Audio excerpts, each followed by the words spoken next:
LeBron James is 41 years old, and somehow he is still the best player on the floor. That sentence alone should not make sense. In fact, if you really think about it, it should not even be possible. Most players at that age are gone, not declining, gone, retired, sitting courtside, talking about what the game used to be, but LeBron is still out there, not surviving, not just contributing, dominating. So here is the real question. Why is this still happening? Because if this was just about talent, it should have faded years ago. If this was just about athleticism, it should be gone by now. The explosiveness, the speed, the recovery, all of it is supposed to decline. That is how the NBA works. That is how the human body works. And yet, LeBron James is still controlling games like he is in his prime. Not just putting up numbers, controlling everything, the pace, the decisions, the outcome. That is the part nobody can fully explain, because what we are watching is not just longevity. It is something deeper, something that breaks the pattern we have seen for decades, and the moment you start looking closer, it gets even more confusing. Because this is not happening in isolation. The Lakers are winning, not barely, not scraping by. They are executing like a real contender. And at the center of all of it is a 41-year-old who should not be doing any of this. So if this is not normal, if this is not just experience, then what is it? To understand that, you have to zoom out, because this is not just about one game. It is not even about one season. It is about how everything around LeBron still bends to him. Right now, the Lakers offense still runs through LeBron James. Every possession starts with him. Every defense reacts to him. Every late game situation ends with the ball in his hands. And here is what makes it even more extreme. This is not a reduced role. He is not standing in the corner. He is not just setting screens.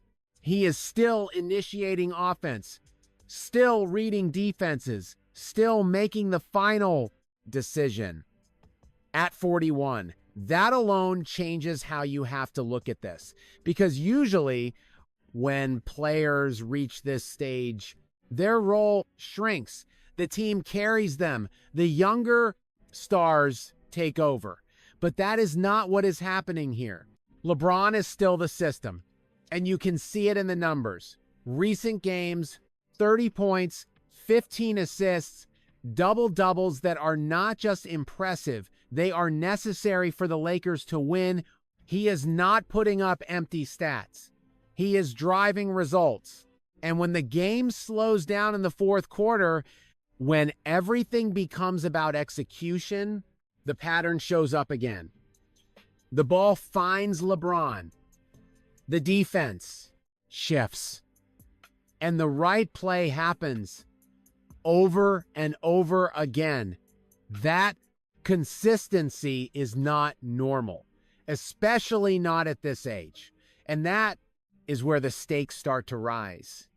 Because this is no longer just about LeBron playing well. This is about what it means for the entire league. If a 41-year-old is still the engine of a contender, then something about how we understand aging in the NBA is wrong. And that affects everything. How teams build rosters, how players extend careers, how we define greatness. Because if this continues, then the timeline we have believed in for years does not exist anymore. And maybe the most uncomfortable part is this. The GOAT debate was supposed to be settled for a lot of people, but runs like this reopen everything, because consistency at this level across this many years, is something we have never seen before. And if you are watching this closely, you can feel it. This is not just another stretch of good games. It feels like something is shifting. Something that does not follow the rules we thought were fixed. And if you have noticed that too, if something about this run feels off in a way you cannot explain, then you are already asking the right question. So before we go deeper into what is really happening here, think about this.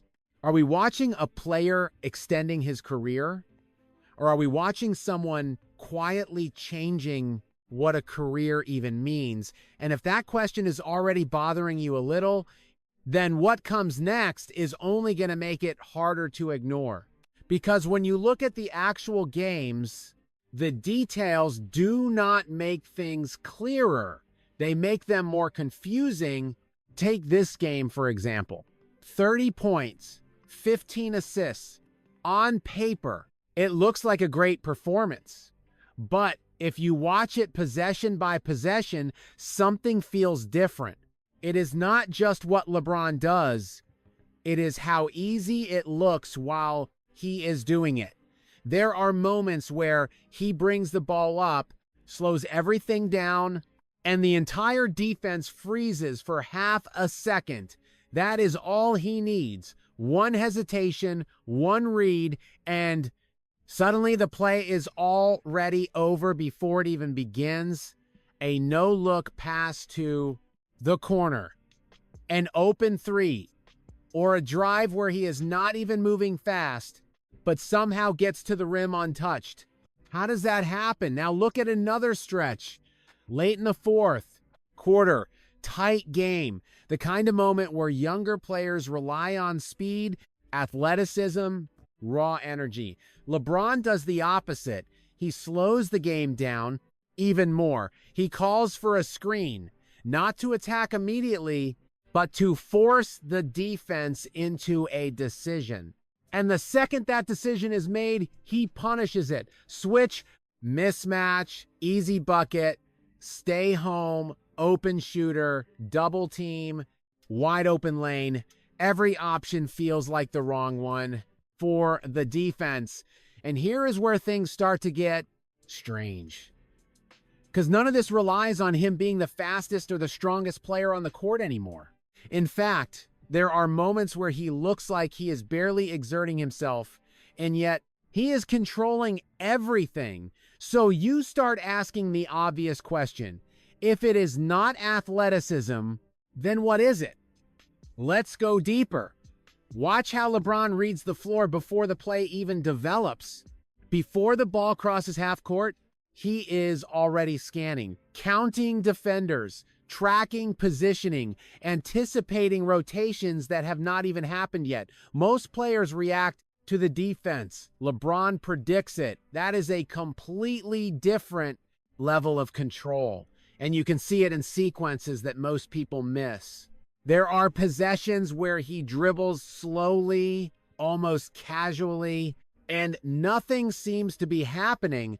But if you pay attention, he is manipulating the defense without touching the scoreboard. He is pulling a defender one step out of position, forcing help to lean the wrong direction, creating a gap that will only exist 2 seconds later. And when that gap appears, he is already there. Not fast, not explosive, just early. And that changes everything. Because being early means you do not need to be faster. You do not need to jump higher. You are already ahead of the play. Now look at how this affects his teammates. Players around him are getting easier shots, cleaner looks, more time to make decisions. It is not just that LeBron is playing well. He is making the entire system easier. And that is why the Lakers' offense still flows through him. Not because they have no other options, but because he is still the best option, even now, even at 41. So the mystery gets deeper, because if LeBron is controlling the game without relying on physical dominance, then what we are seeing is not a normal late career adaptation. It is something else. Something that does not show up in basic stats. Something that most fans do not even notice. And once you start to see it, you cannot unsee it. What if the reason LeBron is still dominating has nothing to do with his body? What if we have been looking at this the wrong way the entire time? Because the assumption has always been simple. Players decline because their physical tools decline. But what if LeBron found a way to bypass that completely? What if the game at its highest level is not about physical ability anymore? That is the twist. LeBron is not winning because he is still physically elite. He is winning because he understands the game at a level that makes physical decline almost irrelevant. Think about that. If you can predict every rotation, every help defense, every mistake before it happens, then speed becomes less important because you are not reacting. You are controlling. And that is exactly what LeBron is doing. He is playing a different version of basketball, a version where timing beats speed, where positioning beats explosiveness, where decision-making beats raw talent. And once you understand that, everything you are watching starts to make more sense. But here is the real question. If this is true, if LeBron has reached a level where he can dominate without relying on athleticism, then what does that mean for the rest of the league? Because now it is not just about him. It is about the entire idea of what a player's peak is supposed to be. And before we go further, I want to know what you think about this. Do you believe LeBron is still dominating because of skill and IQ? Or do you think there is still something physical that people are underestimating? Drop your answer in the comments, because what we are about to look at next is where this idea gets tested in the real world across multiple games, across different opponents. And once you see that pattern repeat, it becomes impossible to ignore. Watch what happens every time LeBron touches the ball in different games. Not just one highlight, not just one night, a pattern. Against a fast team, same result. Against a physical defense, same result. Against younger stars trying to push the pace, same result. He slows them down. That is the first layer of proof there. Are sequences where the opponent is clearly trying to speed the game up. Full court pressure, early offense, quick decisions. LeBron does not fight it. He absorbs it, brings the ball up, walks into the half court, and resets everything. And suddenly, the game is no longer being played on their terms. It is being played on his. Now look at the second layer. Decision-making under pressure. Most players, even great ones, get slightly less efficient late in games. The margin for error shrinks. The defense tightens. Fatigue sets in. LeBron does the opposite. In clutch moments, his decision-making actually becomes cleaner. Not riskier, not rushed, cleaner. There are plays where he passes up a good shot for a perfect one, where he waits an extra second, just long enough for a defender to commit, and then makes the pass that breaks the entire defense. That level of patience is rare. At 41, it is almost unheard of. And then there is the third layer, consistency across seasons. This is not just a short run. This is years of sustained dominance. Different teammates, different systems, different versions of the Lakers. Same result. LeBron remains the central force that everything revolves around. That kind of consistency tells you something important. This is not luck. This is not form. This is control. And once you see all three layers together, the picture becomes clear.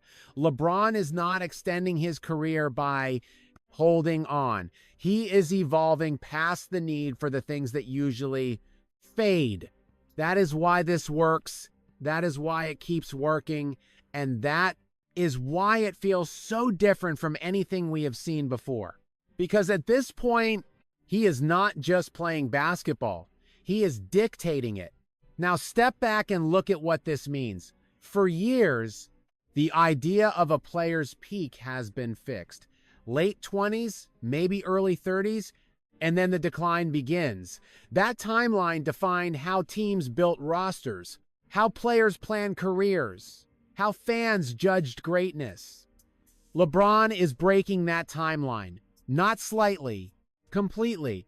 If a player can reach a level where understanding the game replaces physical decline, then the idea of a peak changes. It becomes less about age, more about mastery. And that has consequences beyond one player. Because if this is repeatable, if even a fraction of this can be learned or adapted by others, then the league itself changes. Longer careers, different development paths, new ways to evaluate talent. But here is where things get real. LeBron might be the only one who can actually do this, because this level of control is not just about knowledge, it is about processing, speed, experience, pattern recognition, built over decades. It is about seeing the game in layers that most players never reach. And that brings us back to the original question. Why is LeBron James still dominating the Lakers in 2026 despite his age? The answer is simple. He is not playing the same game as everyone. While others rely on physical tools that fade over time, LeBron has shifted into a version of basketball where the mind leads everything, where the game slows down to his pace, where every decision is made before the defense even realizes what is happening. That is why he is still here. That is why he is still winning. And that is why this does not feel like the end. It feels like something new. So now the question is not whether LeBron can keep doing this. It is how long the rest of the league can keep up with him. And if you want to see where this goes next, if you want to understand how this evolution might reshape the NBA moving forward, make sure you stay locked in. Because the next chapter of this story is already starting. And it might be even harder to explain than this one.